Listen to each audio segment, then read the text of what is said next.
शाम का गमगीन वक्त था। पेड़ों के सायों तले एक बूढ़ी माँ टूटी फूटी सांसों के साथ आंखें भर रही थी। उसकी एक आंख नहीं थी और दूसरी से भी बस धुंधला धुंधला सा नजारा आता था। वो माँ जिसने अपने बेटे को पालपस कर जवान किया, आज उसी बेटे की बेरुखी ने उसे दर बदर की ठोकरें खाने पर मजबूर कर दिया। जिस बेटे को उसने अपने खून और पसीने से पाला वही आज उसकी जन्नत उजाड़ चुका था। मजबूरन वह बूढ़ी माँ एक दरख्त के नीचे सहमी बैठी थी। हाथ में दूध की छोटी सी बोतल थी जो कोई राहगीर मुसाफिर तरस खाकर दे गया था। भूख से बेहाल जैसे ही उसने ढक्कन खोलकर घूंट भरने की कोशिश की, अचानक झाड़ियों से साए साए की आवाज आई। उसका दिल दहल उठा, आंखें फैल गई। देखा एक सांप लहूलुहान जख्मों से चूर उसकी तरफ रेंग रहा था। पीछे पीछे एक योगी सपेरा बीन बजाते हुए उसका पीछा कर रहा था। मगर खुदा की करनी देखिए, वो सांप किसी तरह जोगी के हाथ से बच निकला और सीधा बुढ़िया के फटे पुराने आंचल में जा छुपा। बुढ़िया की सांस ऊपर की ऊपर और नीचे की नीचे अटक गई। बदन कांपने लगा, मगर उसी वक्त अल्लाह के हुक्म से सांप इंसानों की तरह बोल पड़ा, अम्मा डरिए मत, मैं आपको कोई नुकसान नहीं दूंगा। मेरा दुश्मन पीछे पड़ा है, मैं जख्मी हूँ, मुझे पनाह दे दीजिए। माँ हैरान थी, ये सांप भी बोल रहा है। दिल पसीज गया, आंसू छलक पड़े। कांपते हाथों से उसने अपने फटे पुराने दुपट्टे में उसे छुपा लिया। इतने में योगी पास आया और बोला, ए बुढ़िया, यहाँ से कोई सांप गुजरा है? माँ कांपती आवाज में बोली, नहीं बेटा, मैंने किसी सांप को नहीं देखा। जोगी दूसरे रास्ते मुड़ गया। सांप आंचल से बाहर निकला और बोला, अम्मा आपने मेरी जान बचाई है, मैं जिंदगी भर आपका यह एहसान नहीं भूलूंगा। मगर आप क्यों रो रही हैं? मुझे बताइए, मैं आपकी क्या मदद कर सकता हूँ। ये सुनते ही बुढ़िया की आंखों से अश्कों का दरिया बह निकला। उसने दर्द भरी आवाज में कहा, बेटा अगर सुनना चाहते हो तो दिल मजबूत कर लो, मेरी कहानी बहुत दर्दनाक है। उसने कांपते लफ्जों में अपना गम बयान करना शुरू किया। मेरे पेट में बच्चा था कि मेरा शौहर इस दुनिया से चला गया। ससुराल वालों ने धक्के मारकर मुझे घर से निकाल दिया कि कहीं हिस्से में से उनका माल ना बच जाए। तन्हाई और मजबूरी में मैं दर बदर भटकती रही। फिर गांव के एक रईस ने रहम खाकर मुझे अपने घर काम पर रख लिया और सर छुपाने को मिट्टी का एक छोटा सा मकान दे दिया। दिन गुजरते गए और मेरा हमाल बढ़ाता गया और फिर एक रोज अल्लाह ने मुझे बेटे जैसी औलाद से नवाजा। वो मेरा दिल का टुकड़ा, मेरी आंख का तारा था। उसी के सहारे मैं दोबारा जी उठी थी। मगर तकदीर का फैसला कुछ और था। एक रोज मैं अपने नन्हे बेटे के साथ काम से लौट रही थी कि अचानक तूफानी आंधी चली और एक पेड़ मेरे लाल पर गिर पड़ा। उसकी मासूम आंख बर्बाद हो गई। उस वक्त मेरा कलेजा चीर गया। मैं सोचने लगी, जब मेरा बेटा बड़ा होगा तो लोग उसे कान्हा कहकर ताना देंगे। मैं ये जल्लत बर्दाश्त नहीं कर सकती। मेरी ख्वाहिश थी कि मेरा बेटा पढ़ लिख कर अफसर बने। मैं दौड़कर उसे डॉक्टर के पास ले गई। चेकअप के बाद डॉक्टर ने कहा, आंख की रोशनी हमेशा के लिए जा चुकी है, मगर अगर पैसे हो तो नई आंख लग सकती है। मैंने कांपते होठों से कहा, डॉक्टर साहब मेरे पास 2 आंखें हैं, एक निकाल कर मेरे बेटे को लगा दीजिए। मैं अंधेरी जिंदगी गुजार लूंगी, मगर अपने बेटे को एक आंख वाला देख नहीं सकती। डॉक्टर साहब ने मेरी आंखों में झांक कर कहा, अम्मी जान आप पहले ही बहुत कमजोर हैं, एक आंख निकालना आपके लिए जानलेवा साबित हो सकता है। लेकिन माँ का दिल किसी तर्क को कहाँ मानता है। मैंने जिद की, गिड़गिड़ाई रो रो कर कहा, डॉक्टर साहब मेरी जान ले लीजिए, लेकिन मेरे बेटे की आंख लौटा दीजिए। मेरी 2 आंखें हैं, एक निकाल कर मेरे बेटे को लगा दीजिए। मैं अंधेरी दुनिया में जी लूंगी, लेकिन मेरा लाल अधूरा ना रहे। आखिरकार डॉक्टर झुक गया, मेरी आंख निकाल दी गई और मेरे बेटे को नई रोशनी मिल गई। वह तंदुरुस्त हो गया, स्कूल जाने लगा। उसी स्कूल में मुझे भी झाड़ू पोछे का काम मिल गया। मैं दूर से उसे देख लेती तो दिल को ठंडक पहुंचती। लेकिन अफसोस, मेरा बेटा मुझे एक आंख से महरूम देखकर मुझसे नफरत करने लगा। छोटा था मगर दिल में अजीब सी सख्ती भर चुकी थी। वह स्कूल में मुझे अपनी माँ तक मानने से इनकार करता। वह कहता, जिस दिन तूने मेरे दोस्तों के सामने कह दिया कि तू मेरी माँ है, उस दिन तू मेरा मरा हुआ मुंह देखेगी। ये सुनकर मेरा दिल चाक हो गया, मगर मैं खामोश रही। जैसे जैसे वह बड़ा होता गया, उसकी नफरत बढ़ती चली गई। कभी मेरे पास बैठकर खाना नहीं खाता था। कहता था, माँ तुम्हें देखकर मुझे घृणा आती है। अल्लाह ने तुम्हें इतना बदसूरत बनाया है कि तुम्हारे साथ बैठकर ना तो मैं खाना खा सकता हूँ और ना ही तुम्हें देख सकता हूँ।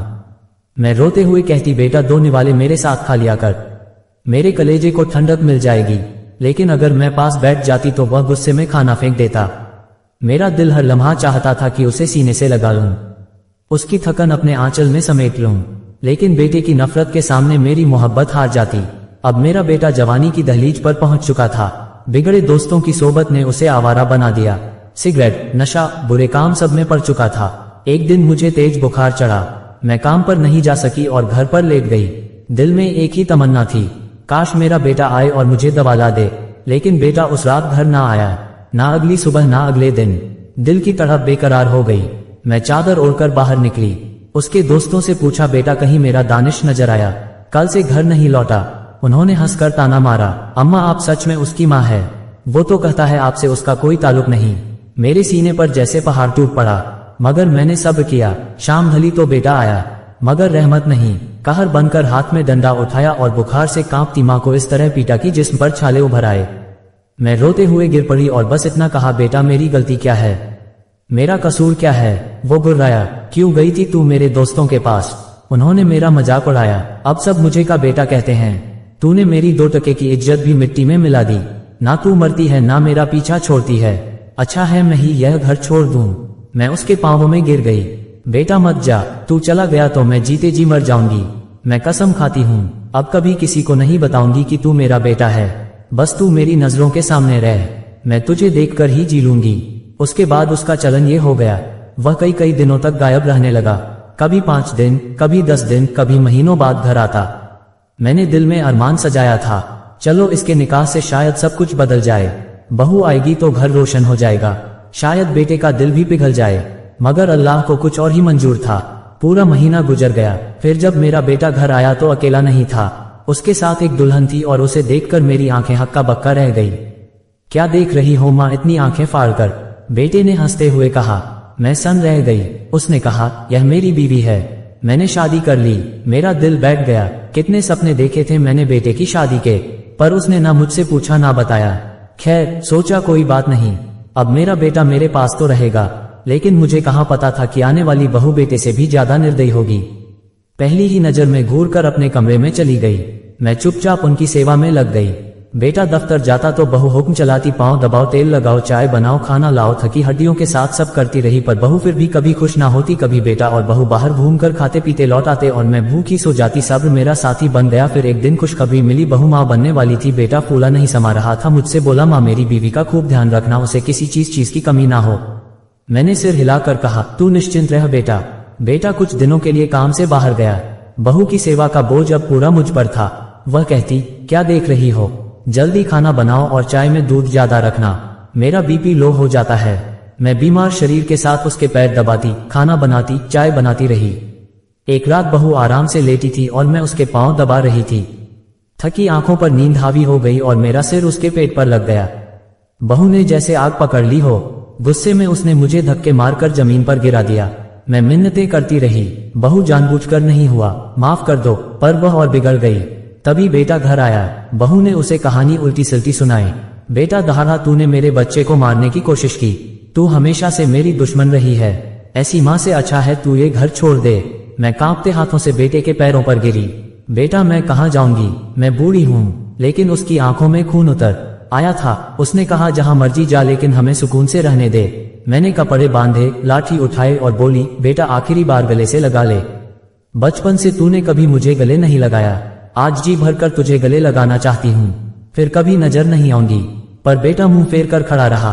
बहू बोली, ये नौटंकी बंद कर, जितनी देर रुकोगी उतनी जलील होगी। मैं रोती हुई घर से निकल गई।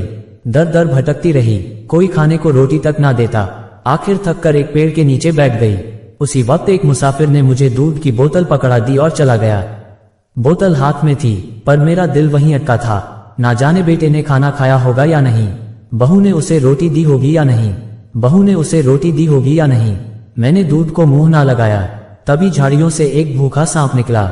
मैं भी चौकी पर डर से ज्यादा दया आई। मैंने दूध प्याले में डालकर उसके सामने रख दिया।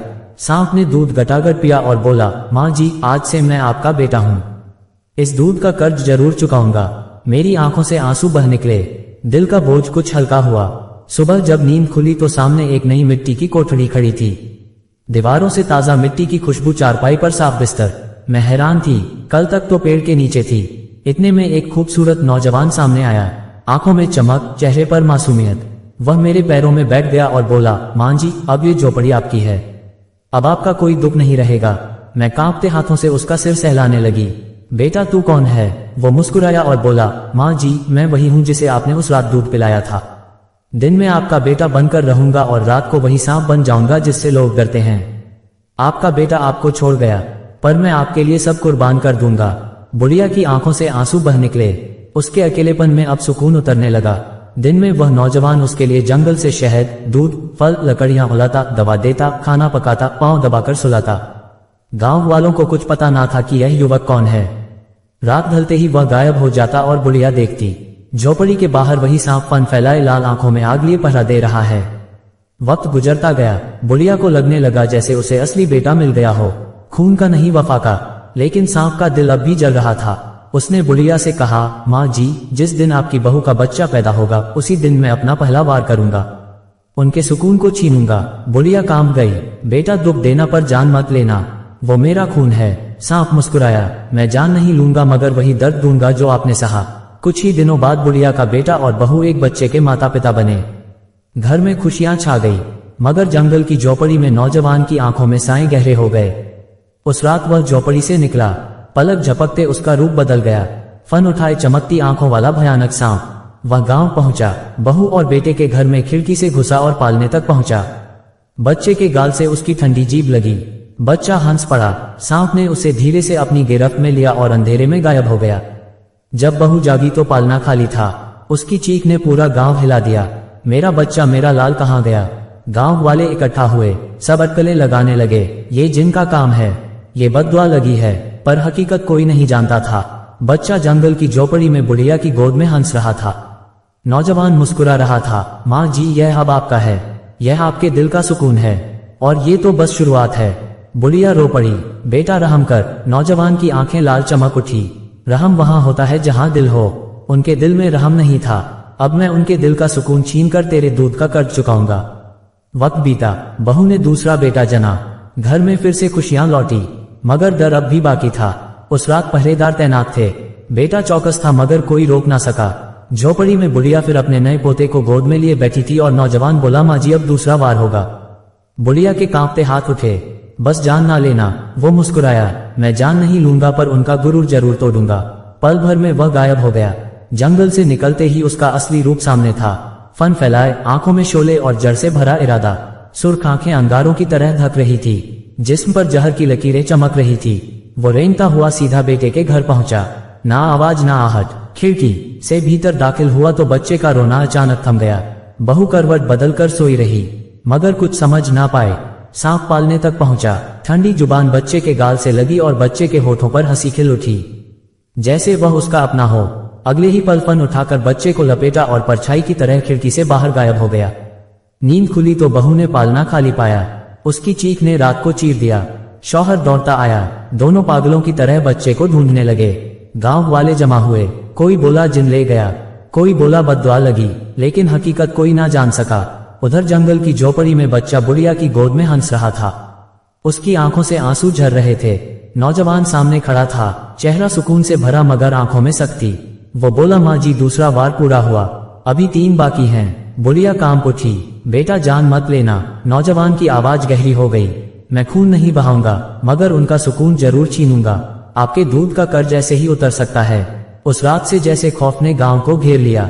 बहू हर बार मां बनती मगर हर बच्चा उसी तरह गायब हो जाता। 5 बच्चे रात दर रात छिन गए। पहरेदार ना काम आए, ना ताले ना दुआएं, बस वही अंधेरा, वही सरसराहट, वही खौफनाक वार। अब बहू का सब्र टूट चुका था। कभी हंसती, कभी जमीन पर गिरकर चीखती। लोग उसे पागल कहने लगे। शौहर का गुरूर बिखर गया, मगर सच्चाई अब भी परछाइयों में दबी थी। इसी टूटन के बीच एक दिन गांव से गुजरते नूरानी बुजुर्ग ने बहू को जमीन पर रोते देखा। उन्होंने नरमी से पूछा, बेटी क्यों रोती है? बहू उनके कदमों में गिर गई। बाबा जी, मेरे 5 बच्चे कहाँ हैं? जिंदा हैं या मर गए? बुजुर्ग ने उसका सिर सहलाया। तेरे बच्चे मरे नहीं बेटी, वह सब जिंदा हैं, उन्हें कोई जिन नहीं ले गया। हर बार एक सांप आया और तेरे बच्चों को जंगल की कुटिया में ले गया, वहां वह महफूज हैं। बहू का बदन कांप गया, लेकिन वो सांप मेरे बच्चों को क्यों ले गया? बुजुर्ग की आंखों में रहस्य था। ये तेरे अमल का बदला है, अब तेरा इम्तिहान बाकी है। रास्ता जंगल की तरफ है, वही सच तेरा इंतजार कर रहा है। बहू चीखी, मुझे मेरे बच्चे चाहिए, चाहे मेरी जान भी क्यों ना जाए। बुजुर्ग धीमे लहजे में बोले, मैं तुम्हें राह दिखाऊंगा मगर सामना तुम्हें खुद करना होगा। बुजुर्ग आगे आगे, बहू और उसका शौहर पीछे पीछे। रास्ता लंबा और खौफनाक, कांटों से भरा, सुनसान, सन्नाटे से लिपटा। बहू शौहर का हाथ पकड़ रोती रही, मुझे डर लग रहा है। हमें अकेला मत छोड़ना। कुछ दूर जाने के बाद अचानक दूर से हल्की झोपड़ी झलकने लगी। बहू की सांसें तेज हो गई। वो देखो झोपड़ी, यकीनन मेरे बच्चे वहीं हैं। दोनों उस झोपड़ी की तरफ भागे। जंगल के बीच एक मिट्टी की झोपड़ी खड़ी थी जिसके अंदर से उजाला छन छन कर बाहर आ रहा था। बहू की आंखों से आंसू बह निकले। हाँ, यही जगह है, मेरे बच्चे यहीं हैं। लेकिन जैसे ही वह दरवाजे के करीब पहुंचे, जमीन कांप उठी। एक खौफनाक फुफकार ने फिजा को चीर दिया। झोपड़ी के सामने वही लंबा जहरीला सांप खड़ा था। उसकी सुर्ख आंखें अंगारों की तरह जल रही थी। फन आसमान तक उठ चुका था। बहू ने कांपते हुए शौहर का हाथ पकड़ा। यही है, यही वो सांप है। सांप की फुफकार इतनी भयंकर थी कि लगता था जमीन फट जाएगी। जब दोनों झोपड़ी की तरफ बढ़े तो वह रास्ता रोककर खड़ा हो गया। शौहर सहम कर पीछे हट गया, मगर बहू चीखते हुए आगे बढ़ी। हट जा, मेरे बच्चों को मुझे दे दे। सांप ने जमीन पर जोर से फन पटका। इतनी आसानी से सोचा था कि एक मां से छीना गया हिसाब ऐसे ही चुका दिया जाएगा। बहू कांपते हुए जमीन पर गिर गई, हाथ जोड़कर रोने लगी। हमसे गलती हुई, हमें माफ कर दो। सांप की सुर्ख आंखों में जहर चमका और वह बोला, जब तुमने एक मां से उसका बेटा छीना था तब तुम्हें दर्द ना हुआ। आज तुम्हारा दर्द तो शुरुआत है, असली हिसाब अभी बाकी है। बहू ने कांपते दिल से झांक कर झोपड़ी के भीतर देखा।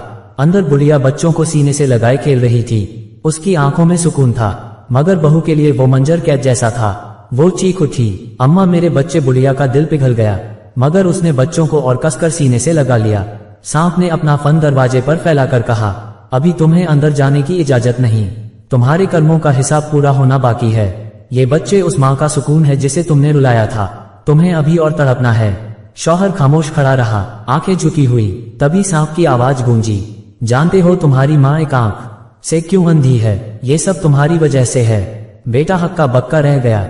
सांप बोला, बचपन में जब हादसे में तुम्हारी आंख चली गई थी लोग तुम्हें माजूर कहते। तुम्हारी माँ से ये ताने बर्दाश्त ना हुए, उसने अपनी एक आंख डॉक्टर को दे दी ताकि तुम्हें रोशनी मिल सके। खुद अंधेरे में जीने लगी पर तेरे लिए कुर्बान हो गई। शौहर जमीन पर गिर पड़ा, चीखने लगा। सांप की आवाज और सख्त हो गई, हाँ वही माँ जिसे तूने दुत्कारा, जलील किया, भूखा रखा, उसी माँ ने तुझे रोशनी दी और तूने बदले में उसका दिल तोड़ दिया। अब तू कहता है कि तुझे दर्द है। नहीं, अभी असली दर्द बाकी है। तुम्हारे बच्चों की तड़प उसी का हिस्सा है। शौहर रोते हुए चिल्लाया, माँ मुझे माफ कर दे। सांप गरज कर बोला, माँ ने तो दिल में माफ कर दिया, मगर इंसाफ अभी बाकी है। तुम्हारे हर जख्म उसी दर्द का हिस्सा होंगे जो उस माँ ने झेले। बहू और शौहर दरवाजे के बाहर बैठ गए। आंसू सूख चुके थे, मगर दिल लहूलुहान था। तभी शौहर ने पागलों की तरह चीखते हुए कहा, माँ तूने मुझे अपनी आंख देकर रोशनी दी थी, आज मैं वही आंख निकाल कर तुझे वापस दे दूंगा। अगर दरवाजा ना खोला तो मैं इसे पत्थर पर फोड़ दूंगा। ये सुनकर झोपड़ी के अंदर बैठी बुढ़िया का कलेजा हिल गया। उसके हाथ से बच्चों के खिलौने गिर गए। आंसू बहे और कांपती आवाज में बोली, नहीं बेटा ऐसा मत करना, मेरा दिल फट जाएगा। मगर शौहर पत्थर उठाकर सचमुच अपनी आंख के करीब ले गया। बहू सिसकते हुए गिड़गिड़ाए, बहू सिसकते हुए गिड़गिड़ाए, माँ जी दरवाजा खोल दो, हम कसम खाते हैं अब कभी आपका दिल नहीं तोड़ेंगे, आपके कदमों में ही जिंदगी गुजारेंगे। बुढ़िया कांपते हाथों से उठी। दरवाजे पर रखा सांप अभी भी फन उठाया था। उसने बुढ़िया की तरफ देखा।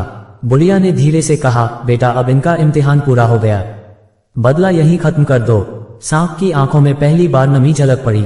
उसने आहिस्ता आहिस्ता फन नीचे किया और दरवाजे से हट गया। अंदर से बच्चों की खिलखिलाहट गूंजने लगी। बहू पागलों की तरह दरवाजे की तरफ भागी। शौहर कांपते कदमों से उसके पीछे। दरवाजा खुला, पांचों बच्चे बाहर दौड़े और मां से लिपट गए। बहू चीखते हुए उन्हें सीने से लगाए रोती रही। शौहर ने सबको गले लगाया और धरती पर गिरकर फूट फूट कर रोने लगा। बुढ़िया पास खड़ी थी, उसकी आंखों से आंसू बह रहे थे। कांपते हाथों से बेटे को उठाया और सीने से लगा लिया। बरसों बाद आज मेरा दिल हल्का हुआ, अब मुझे सुकून है। शौहर फूट फूट कर बोला, माँ मैंने तुझसे जिंदगी भर गलतियां की, मगर अब वादा करता हूँ आखिरी सांस तक तेरे कदमों में रहूंगा। बहू ने भी बुढ़िया के हाथ पकड़कर कहा, माँ जी अब आप हमारी माँ हैं, हमें माफ कर दो, हम आपको फूलों की तरह रखेंगे। सांप खामोश बैठा सब देखता रहा। उसकी आंखों से आज जहर नहीं आंसू टपक रहे थे। उसने भारी आवाज में कहा, याद रखना अगर वादा तोड़ा तो मैं वापस आऊंगा। ये कहानी आपको कैसी लगी आप कमेंट में जरूर बताएं और वीडियो पसंद आई तो लाइक सब्सक्राइब जरूर।